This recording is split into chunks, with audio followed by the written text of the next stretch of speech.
अक्सर हमें लगता है कि हमारी सैलरी हमारे कंट्रोल से बाहर है ना? आज हम इसी सोच को तोड़ने वाले हैं।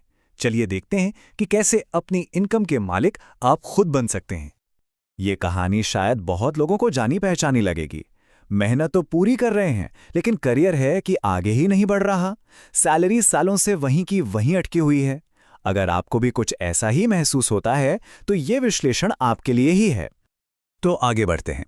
अगले कुछ मिनट में हम सैलरी की इस पहेली को सुलझाएंगे, वैल्यू का एक सीक्रेट फॉर्मूला डिस्कवर करेंगे, ग्रोथ के लिए 5 प्रैक्टिकल कदम उठाएंगे, कुछ आम गलतियों से बचना सीखेंगे और हाँ, अंत में आपके हाथ में होगा एक सॉलिड एक्शन प्लान।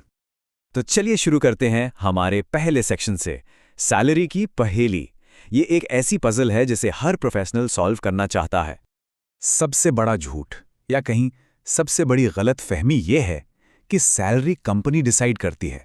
हम बस इंतजार करते रहते हैं कि अप्रेजल आएगा, बॉस खुश होंगे, मार्केट ठीक होगा, तब जाकर कुछ बढ़ेगा। लेकिन सच ये है कि इस गाड़ी का स्टीयरिंग व्हील आपके अपने हाथ में है। अब वक्त है इस पहेली का पर्दाफाश करने का, और इसका सल्यूशन छुपा है मशहूर लेखक नेपोलियन हिल की फिलॉसफी में, जो कहती है कि असली पावर आपके अंदर ही है। इस एक लाइन में दोस्तों पूरा राज छिपा है। आपकी सैलरी तब बढ़ती है जब आप, जी हां, आप ज्यादा वैल्यूएबल बनने का फैसला करते हैं। सैलरी बढ़ती नहीं, बढ़ाई जाती है, और इसका रिमोट कंट्रोल आपके पास है। जरा इस स्लाइड पर गौर कीजिए। एक तरफ है गलतफहमी। हमें लगता है कि हमें ऑफिस में 8 या 9 घंटे बिताने का पैसा मिलता है, पर सच ये है कि हमें वैल्यू क्रिएट करने का पैसा मिलता है। अब ये वैल्यू क्या है? वैल्यू है आप कितनी बड़ी प्रॉब्लम सॉल्व करते हैं, आपके पास क्या स्पेशल स्किल्स हैं, और आप बिना कहे कितनी जिम्मेदारी उठाते हैं। असली कीमत इन चीज़ों की है। चलिए अब देखते हैं कि आखिर ये वैल्यू बढ़ाने का प्रैक्टिकल तरीका क्या है। हम 5 बिल्कुल सिंपल एक्शनेबल स्टेप्स पर बात करेंगे, जो कोई भी आज से ही फॉलो करना शुरू कर सकता है। पहला कदम, एक एक्सपर्ट बनना। सोचे जरा, एक जनरल एडमिन असिस्टेंट है जो हर काम थोड़ा थोड़ा जानता है। उसको रिप्लेस करना कितना आसान है। लेकिन दूसरी तरफ एक साइबर सिक्योरिटी एक्सपर्ट है। वो अनमोल है, उसकी डिमांड हमेशा रहती है और वो अपनी कीमत खुद तय करता है। तो करना क्या है? अपना एक फील्ड चुनिए, फिर उसमें इतनी गहराई तक जाइए कि लोग उस प्रॉब्लम के लिए आपके पास आने लगे। हमेशा नया सीखते रहिए और अपनी कंपनी में उस सब्जेक्ट के गो टू पर्सन बन जाइए। यही स्पेशलाइजेशन की असली ताकत है। दूसरा कदम, इनिशिएटिव लेना, यानी पहल करना। इसका सीधा सा मतलब है कि काम बताए जाने का इंतजार नहीं करना।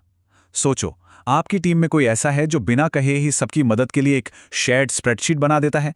वही इंसान आगे बढ़ेगा, क्योंकि वो इनिशिएटिव लेता है। किसी के कहने से पहले प्रॉब्लम्स को सॉल्व कीजिए।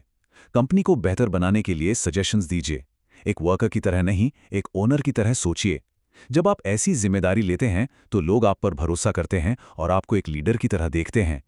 तीसरा स्टेप है सर्विस का माइंडसेट। इसका मतलब है जितना मिल रहा है उससे ज्यादा वैल्यू देना। जरा अपनी कॉलोनी के किराना दुकान वाले के बारे में सोचिए, जो हर कस्टमर से मुस्कुराकर मिलता है और उनकी जरूरत का ध्यान रखता है। लोग उसी के पास बार बार जाते हैं क्योंकि वो सिर्फ सामान नहीं, एक अच्छी सर्विस देता है। सिर्फ अपने काम तक सीमित मत रहिए, अपने कॉलीग्स की मदद कीजिए। जब आप दूसरों को ग्रो करने में मदद करते हैं तो आप खुद भी मजबूत होते हैं। आप सिर्फ एक एम्प्लॉय नहीं, बल्कि टीम की एक इंपॉर्टेंट कड़ी बन जाते हैं। जब कंपनी ग्रो करती है तो आप भी करते हैं। चौथा और शायद सबसे जरूरी स्टेप है आपका नजरिया, यानी एटीट्यूड। एक ही चैलेंज 2 लोगों को मिलता है। एक रोता रहता है कि कितना मुश्किल है, दूसरा उसमें सीखने का मौका ढूंढता है। खुद सोचिए, आगे कौन बढ़ेगा? अपने विचारों और इमोशंस पर कंट्रोल रखिए। बहाने बनाना या दूसरों पर ब्लेम डालना, ये सब छोड़ दीजिए। मुश्किलों का सामना हिम्मत से कीजिए।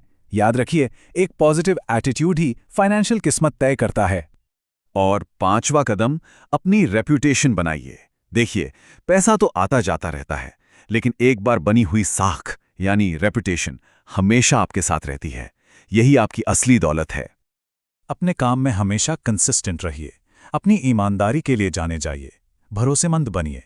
जब आपकी रेप्यूटेशन ऐसी बन जाती है कि अरे, ये इंसान काम पूरा करके ही देगा, तब बेहतर मौके और ज्यादा सैलरी आपको खुद ढूंढते हैं। आपको मांगना नहीं पड़ता। चलिए अब बात करते हैं कुछ आम गलतियों की। कई बार लोग इन प्रिंसिपल्स को गलत समझ लेते हैं और उनकी सारी मेहनत बेकार चली जाती है। चलिए देखते हैं कि वो क्या है। एक बहुत बड़ी गलतफहमी है कि ज्यादा सर्विस का मतलब है मुफ्त में ओवरटाइम करना। नहीं, बिल्कुल नहीं। इसका मतलब है स्मार्ट काम करना, ना कि सिर्फ ज्यादा काम। अपने काम की क्वालिटी बढ़ाना, इनिशिएटिव लेना, वैल्यू ऐड करना, यही असली सर्विस है। दूसरी गलती है ये सोचना कि भाई मेरा काम तो बस इंस्ट्रक्शंस फॉलो करना है। ये सोच आपको एक ही जगह पर बंद करके रखती है। ग्रोथ तभी मिलती है जब आप इंस्ट्रक्शंस से आगे बढ़कर सोचते हैं और ओनरशिप लेते हैं। तो अब हम आखिरी सेक्शन पर आ गए हैं। अब तक हमने जो भी समझा और सीखा है उसे एक सिंपल एक्शन प्लान में बदलने का वक्त आ गया है। ये जो स्क्रीन पर दिख रहा है ना, ये नेपोलियन हिल का सक्सेस के लिए समझ लीजिए एक ब्लूप्रिंट है। एक साफ मकसद, एक पॉजिटिव नजरिया, एक खास हुनर, पहल करने की आदत और डिसिप्लिन, और दूसरों की सेवा। जब ये सब मिल जाते हैं तो रिजल्ट हमेशा एक ही होता है, बेहतर इनकम और एक बेहतर जिंदगी। ये किस्मत नहीं है, ये एक सिस्टम है। तो आखिर में ये सवाल आपके लिए है। जानकारी मिल गई, रास्ता दिख गया। अब आपकी बारी है। अपने करियर में अपनी वैल्यू बढ़ाने के लिए आपका सबसे पहला छोटा सा कदम क्या होगा? इस पर जरूर सोचिए, क्योंकि याद रखिए, एक इंसान की इनकम उसके पर्सनल डेवलपमेंट से आगे कभी नहीं जा सकती।